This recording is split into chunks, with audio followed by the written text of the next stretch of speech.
שלום לכולם, כאן הדס אדלר.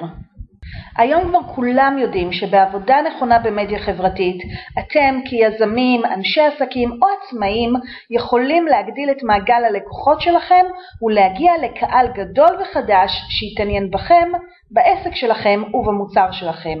אבל צריך לדעת איך עושים את זה נכון. בישראל יש למעלה מ3 מיליון גולשים פעילים הנמצאים בפייסבוק.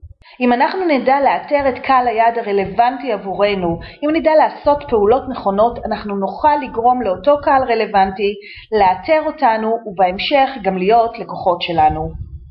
יוטיוב, אנשים לא יודעים, אבל יוטיוב הוא מנוע החיפוש השני בגודלו אחרי גוגל. זאת אומרת שכשאנשים מחפשים מידע, הם מחפשים ביוטיוב. אם אתם תהיו שם, שאנשים יחפשו את המידע, הם יגיעו אליכם, ייחשפו לתכנים שלכם ויתחילו לעקוב אחריכם.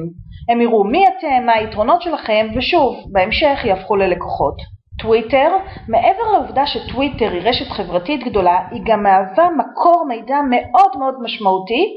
חשוב לדעת איך עובדים נכון עם טוויטר, וחשוב לדעת איך לנצל את טוויטר לטובת העסק שלנו. בדיוק בשביל זה בנינו בהתאחדות סוכני הנסיעות ותיירות בישראל קורס ייעודי שילמד אתכם את כל מה שאתם צריכים לדעת על עבודה נכונה במדיה חברתית. פייסבוק, טוויטר, יוטיוב, כל מה שאתם צריכים כדי להגיע ללקוחות חדשים. אז אני מקווה לראות אתכם בקורס וניפגש מעבר למסך. פרטים והרשמה לקורס בטופס המצורף.